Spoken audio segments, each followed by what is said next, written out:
Bon matin tout le monde, bienvenue dans On jase de chasse, de pêche, de plein air. Avec moi-même, Steph Monette, j'espère que vous allez bien ce matin.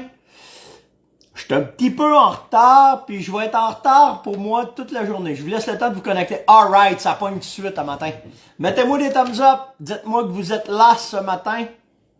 Juste voir, là, je vois que vous apparaissez en haut, mais je vois pas de thumbs up, puis je vois pas de commentaires encore. Ouais, j'espère que vous allez bien ce matin. Ah, salut Pat de Laval, merci. Ok, là je vous vois, là ça marche. Une coupe de thumbs up.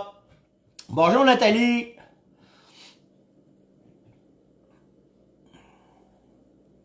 Claude, bon, c'est parti, parfait. Gaëtan de l'Épiphanie. Tyson. Alex. Cool. Hey, écoutez, à matin, je suis arrivé hier à 10h30 chez nous. Je finis de travailler à 10h30 hier soir. Un matin c'était un petit peu plus tough le lever du corps. Je dois vous avouer que j'ai eu de quoi de vraiment nice hier. Je suis allé, j'avais un rendez-vous hier soir avec une compagnie de sacs à dos. Ils nous ont fait une formation sur les sacs à dos.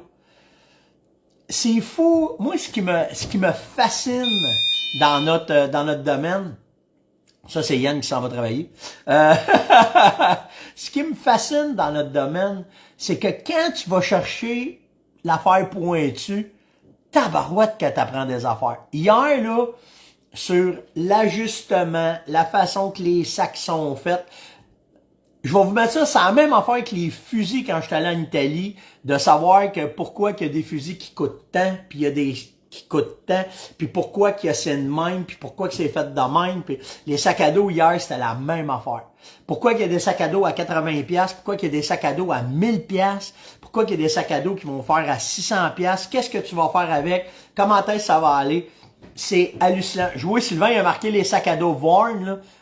C'est pas eux autres, là, mais je les connais. Puis je vous dis, là, on doit avoir décortiqué hier une dizaine de sacs à dos pour trouver le bon. Parce que là, on parle de vouloir peut-être les rentrer au Québec. Puis je t'ai invité comme conseiller hier, puis comment est-ce que je voyais ça, puis tout le kit. C'est pas moi qui vais porter ça, j'ai bien d'autres choses à faire. Mais quand même.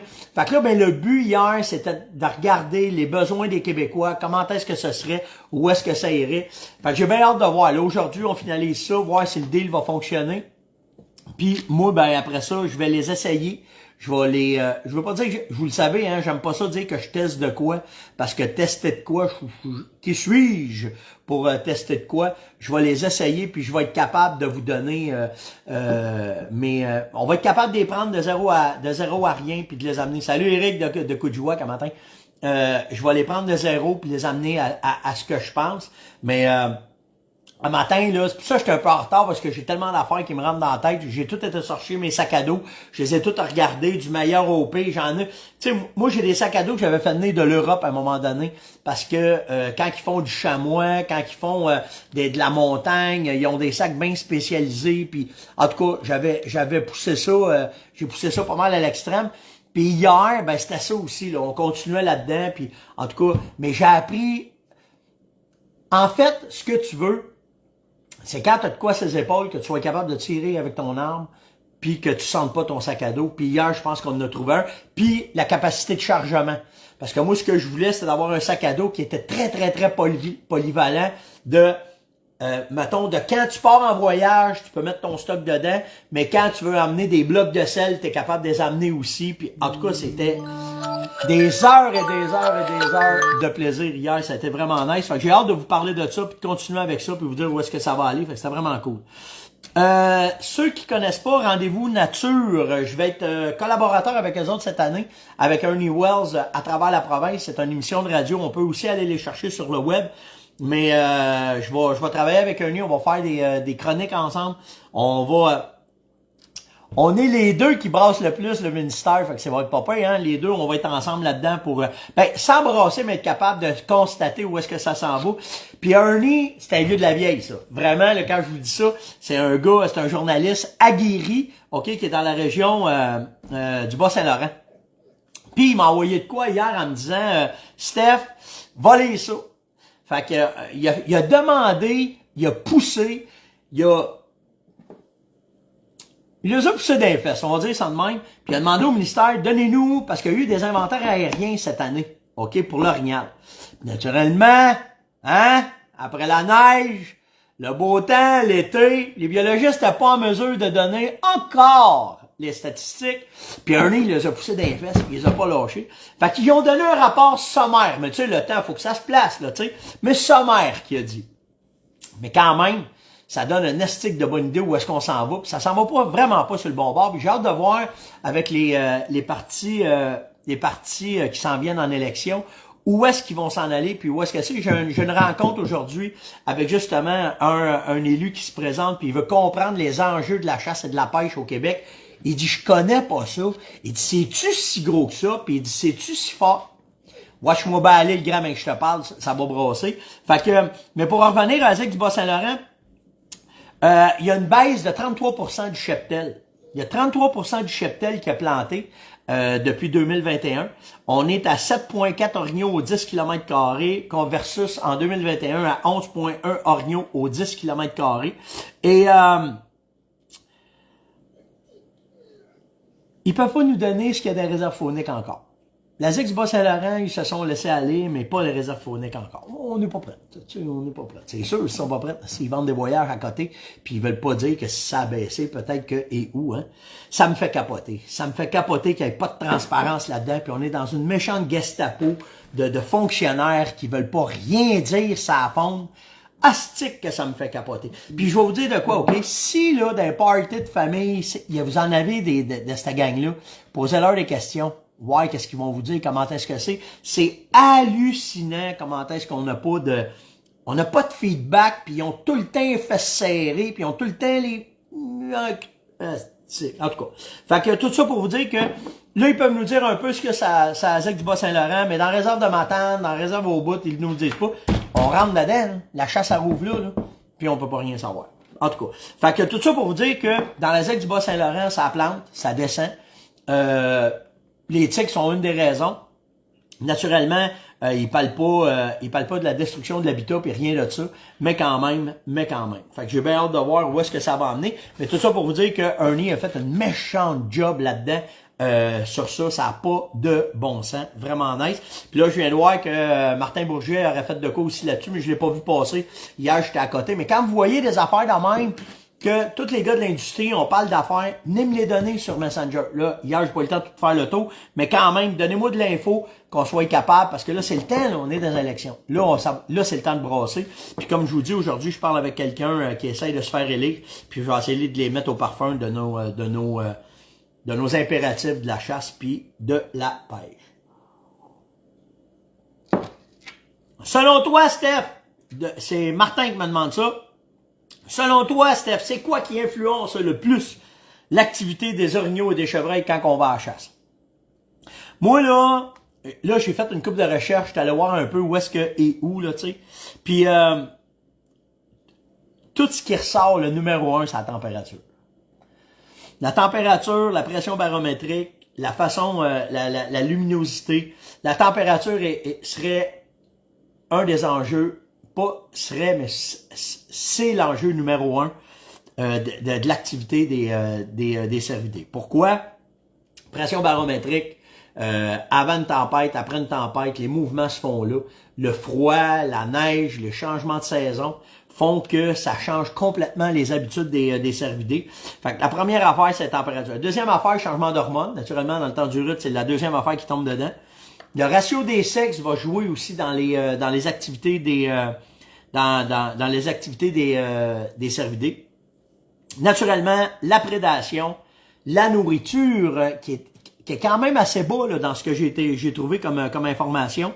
Et ensuite, la photopériode. Donc, le changement entre la lune, le soleil, puis tout ce qui peut arriver avec ça. Fait que,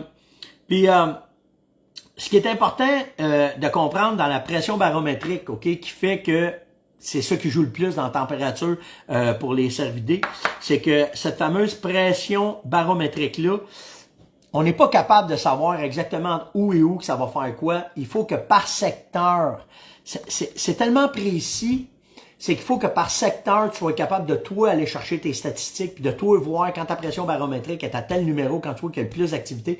Imagine-tu comment ça peut prendre de temps? Moi, j'ai des places ici que je l'ai faites. OK, quand je chasse ici dans Laurentide, moi, je le sais que, mettons, à 910, je vais avoir une période d'activité, puis à 1008, j'ai de l'activité. Puis là, ben, tu sais, mais c'est parce que je reste ici à l'année. Mais imagine quand tu es en forêt, quand tu es dans des places que tu n'es pas toujours là, c'est des années et des années et des années d'informations que tu essaies de ramasser pour comprendre comment est-ce que la pression barométrique peut changer les activités. Mais, est-ce que tu as un truc? Ben oui, un truc certain. C'est pas compliqué, là. OK? Au-delà, oh non, là, t'es fatiguant, mon gros. Ce qui est vraiment difficile, parce que Yann, il a fermé mon salon, puis parce qu'il voulait pas me déranger un matin, parce que Jen, elle va à l'école à l'extérieur maintenant, puis elle lui a fait une surprise hier, elle est venue super à la maison. Puis là, Yann, il a fermé, parce que je suis capable de fermer mes pièces, moi, chez nous. Puis là, ben, il a pas pensé à Nozzler, puis il a caché Nozzler. Là, le gros, il a juste le nez de passer dans la porte, puis il broille pour venir me voir, mais si je vais le voir, je vous lâche. Fait que vous allez l'entendre chialer un peu. Mais tout ça pour vous dire que le truc, OK? Le truc avec la tempête, la pression barométrique, faut que vous soyez à l'affût de la température, puis dans 24 heures, comment est-ce que la température peut changer. On le sait très bien que avant du mauvais temps, on va avoir une période d'activité, mais surtout après le mauvais temps. Hier, ici, là, c'était le déluge. OK? Il y a tellement plu hier quand je me suis envenu. Des bouts, là, il y avait assez d'aquaplanage sur la route que je me suis embrayé sur le 4x4 avec mon truck parce que ça brassait, OK?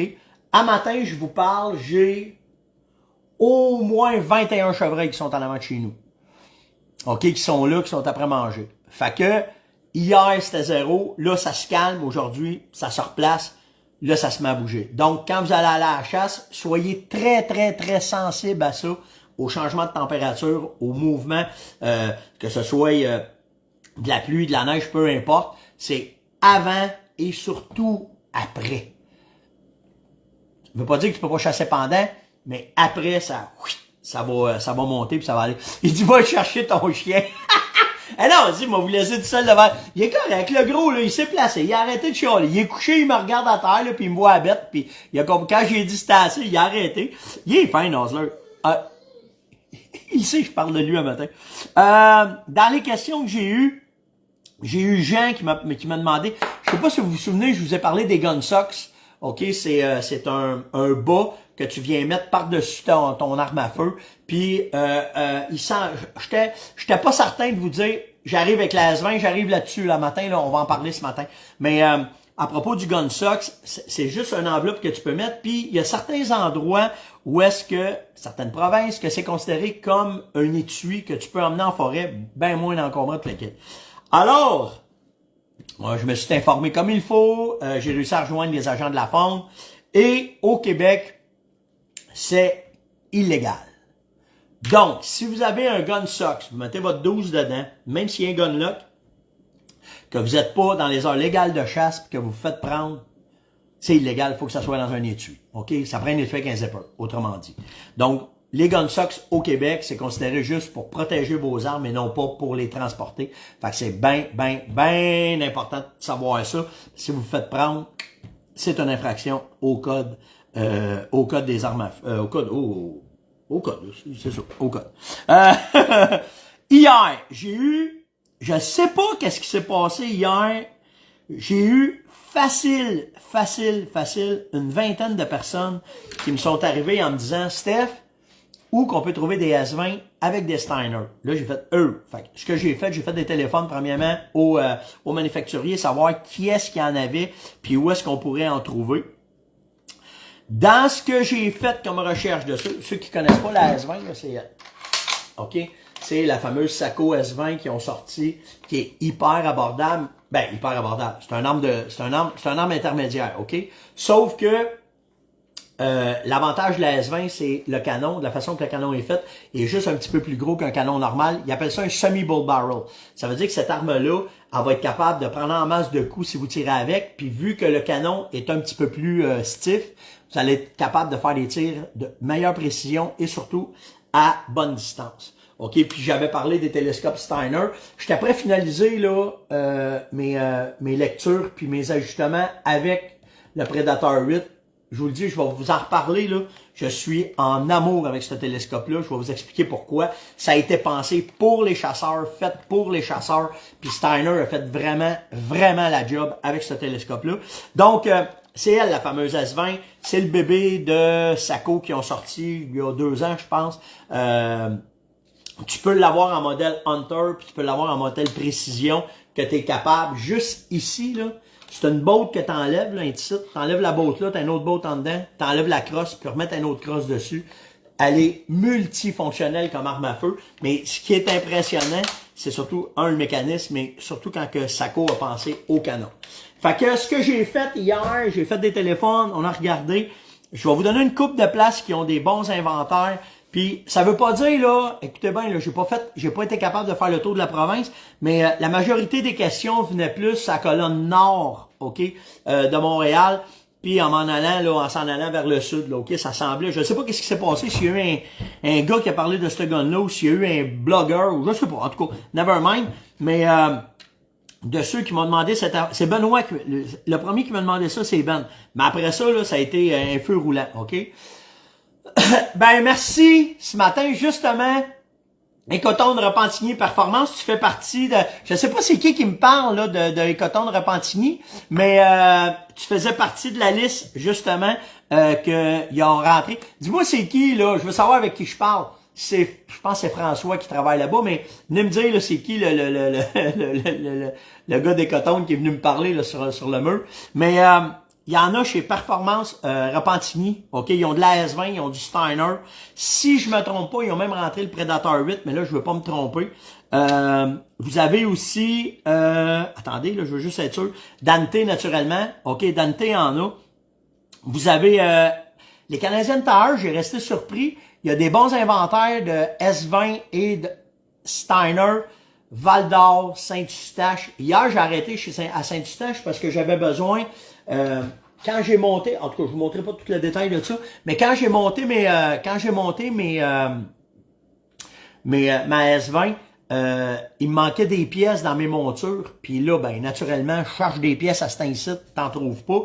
Puis quand je suis arrivé chez Canadian Tire à Saint-Eustache, il y avait ce que je voulais, j'ai fait le saut.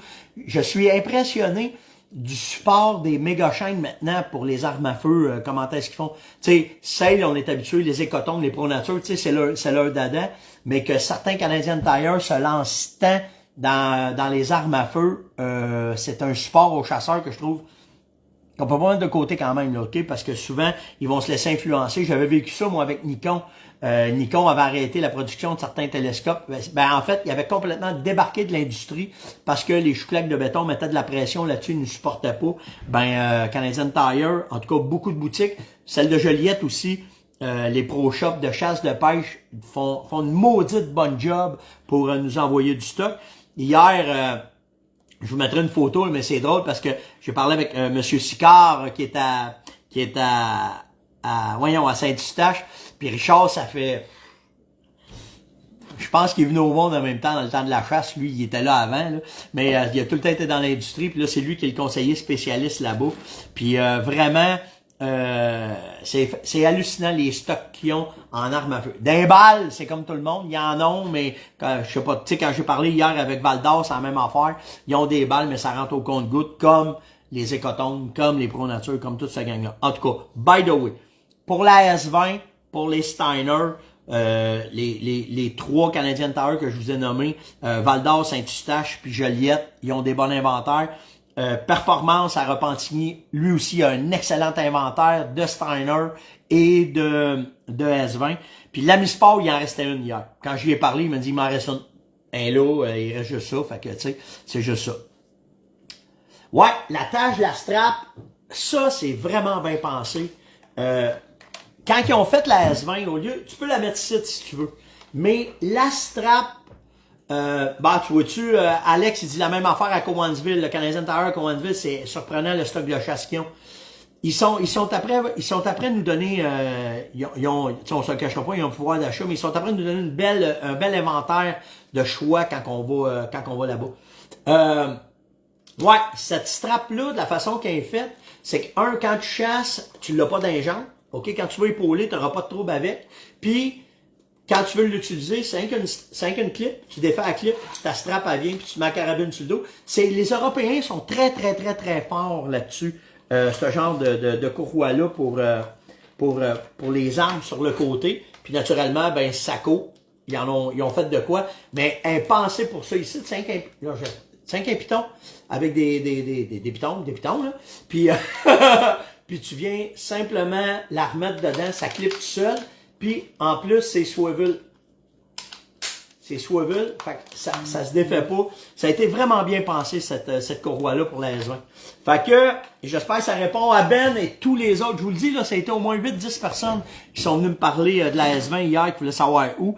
Puis, comme vous savez, là, je suis après faire l'essai des Steiner. Fait qu'il y en a qui m'ont demandé, ils ont-tu des Steiner aussi? Pas mal toute la gang, mais je reviens avec Performance parce qu'il est venu me parler tantôt. Mais je sais que Performance, ils ont rentré la LRF aussi, les fameuses jumelles. Fait que s'il y a de quoi, ben, faites un stop by, puis allez leur dire bonjour, puis allez voir les inventaires qu'il y a là. En terminant ce matin, parce que là, je suis en retard, j'ai un rendez-vous avec le ministère en Zoom dans 6 minutes. Je me suis fait poser des questions sur les Gators, OK, de Sitka.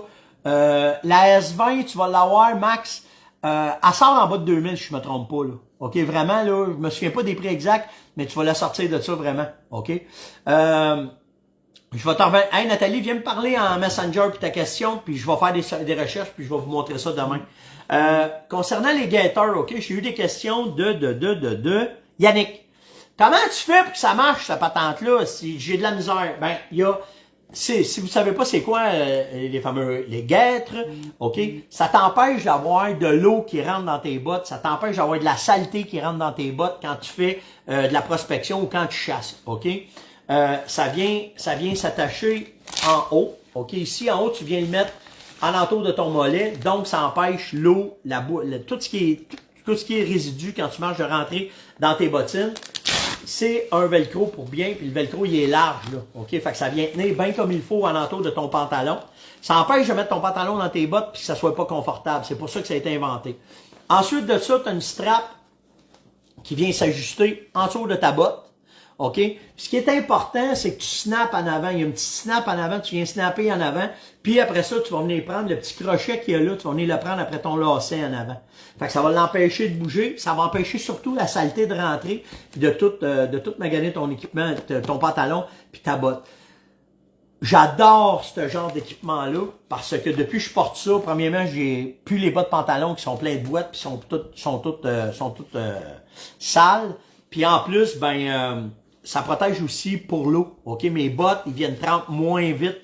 C'est plus... c'est un équipement de plus. Là, OK, vraiment, là, je trouve ça efficace. Surtout aussi quand que tu vas tomber dans la neige, quand tu vas tomber dans un paquet comme ça. Tu vas pouvoir très, très bien t'en sortir avec les fameuses guêtres. Il y a plusieurs compagnies qui en font. Naturellement, ceux qui se spécialisent là-dedans, c'est vraiment le Dada, c'est le cas. Puis le reste, c'est imperméable, c'est fait en Gore-Tex. C'est une belle patente à utiliser. Si vous faites de la marche, vous êtes en forêt, vous bougez, c'est une bonne patente là à avoir. C'était l'ongeance de ce matin. Je m'excuse ce matin, je vous rush un peu, mais aussitôt je décroche avec vous autres, je m'en vais dans un autre Zoom. Likez, partagez, invitez et surtout commentez, posez des questions. Pas trop aujourd'hui, s'il vous plaît, parce que j'ai pas eu le temps de faire le tour hier, j'étais à côté. Là, c'est le dernier sprint dans les 2 dernières semaines. Donc, les 2 dernières semaines qui laissent, c'est un sprint de fou pour nous autres. Mais après ça, nous irons pouvoir se mettre les pieds dans le bois. Faites attention à vous autres, passez une excellente journée. Likez, partagez, invitez, surtout partagez, hein. Vous avez slacké un peu ces partages, mais on est tout le temps une maudite belle gang, qu'on a du fun. Puis, j'ai des bonnes nouvelles aussi pour la millième, mais je vais vous parler de ça. Ciao tout le monde, faites attention à vous autres, on se voit demain. Bye!